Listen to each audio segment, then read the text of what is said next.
তুমি পারবা, হাতের মধ্যে তুমিই পারবা, তোমার দ্বারাই সম্ভব এই বিশ্বকে জয় করা।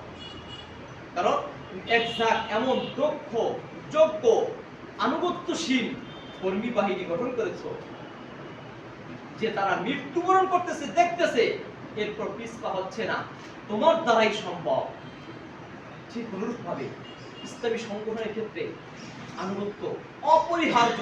আপনি হাজারো সংগঠন বা যাহা কিছু করেন না কেন, যদি আনুগত্য না থাকে কোনো কিছু কাজে আসবে না। এই জন্য আনুগত্য করতে পারবো না ইনশাআল্লাহ। কে করবে ইনশাআল্লাহ? আল্লাহ কবুল করে। হাত না হয়, খেয়াল রাখবেন সব সময় আবেগ থাকতে হবে। আবেগ না থাকলে আপনি কাজ করতে পারবেন না। কিন্তু এই আবেগটাকে বিবেকের রশিতে বেঁধে রাখতে হবে। পাগলা ঘোড়া প্রয়োজন, কিন্তু পাগলা ঘোড়া লেগাম না রাখতে হবে, তাহলে কি এদের সেদিকে যেতে পারবে না। এটা মাথায় থাকতে হবে যে আপনার আবেগ থাকতে হবে, আর চেতনা থাকতে হবে, আমার আগ্রহ থাকতে হবে। যদি আবেগ না থাকে সামনে অবশ্যই যেতে পারবে না। কিন্তু সবসময় বিবেকের রশি দিয়ে কাজ করতে হবে। পারবো না ভাই ইনশাআল্লাহ? ভাই আমি এই কাজটা করতে চাই, সবাই কল দিলেন, সাধারণ সময় কল দিলেন, ভাই আমি করতে চাই, আমি পারবো ইনশাআল্লাহ।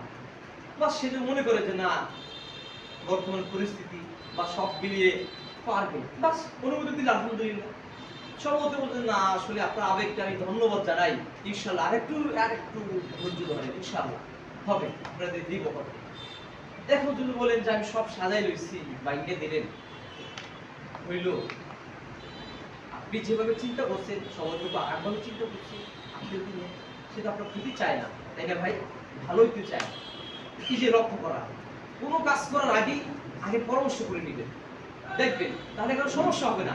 আপনি সিদ্ধান্ত নিচ্ছেন, সব কিছু সাজাই লইছেন, এখন একটা অনুমতি জমে গেছে, এখন অনুমতি দিতে সকলে চিন্তা করতে যে এই কাজটা যদি দেই তাহলে এই প্রতিকূলতা আছে, সমস্যা আছে, সমস্যার সম্মুখীন হতে পারে, অবস্থাটা কি হবে? সে অনুমতি দিল না, আপনি বললেন সব সাজাই নিলাম, ভাই এখন দিলেন না, না আগে আমাকে সব রাস্তা ক্লিয়ার করতে হবে। পারবো না ভাই ইনশাআল্লাহ? তাহলে দেখবেন প্রতিটা কাজ আপনার সফলতা অর্জন করতে পারবেন ইনশাআল্লাহ। আনুগত্য, সঙ্গবদ্ধতা। আল্লাহ বলতেছেন ওয়াতাসিমু বিহাবলিল্লাহি জামিআ ওয়া লা তাফাররাকু, ঐক্যবদ্ধ হও, একাত্রিত হও, সঙ্গবদ্ধ হও। দেখেন মনোমালিন্য হবে, হারি একসাথে ডাক খায়। যারা বিবাহ শাদী করছেন জানবেন যে স্বামীর স্ত্রীর মধ্যে ঝগড়া হয় তাহলে সমস্যা ভেঙে যায় না। ঠিক একসাথে বসলে মনে করেন মিটিং এ বসছি, একটা বিশেষ সিদ্ধান্ত নিব, এই ভাই এক খেয়াল দিতেছে, এই আর এক খেয়াল দিতেছে, আরেকজন আরেক খেয়াল দিতেছে, কি মতলবের সৃষ্টি হয়েছে না? এখন কি না এক একজনে যার যার স্থান থেকে মনে করতেছে এইভাবে কাজ করলে মনে হয় সংগঠন ভালো হবে, এভাবে কাজ করলে মনে হয় সংগঠন ভালো হবে, এভাবে কাজ করলে মনে হয় কি সংগঠন ভালো হবে। এক একজনের মত দিতেই পারে, বাস সভাপতি কি দিছে সিদ্ধান্ত, আলহামদুলিল্লাহ, আর কথা নাই। এমন বলা যাবে না যে আমরা 10 জন 8 জনে দিলাম এই দিকে, সভাপতিদের ওই দিকে, একটু হইল না। সভাপতির চিন্তা করতে হবে সিদ্ধান্ত দেওয়ার ক্ষেত্রে যে এরা বলতেছে যে আসলে এই 2 জন দিনের পুরুষ করতে থাকবে, আল্লাহ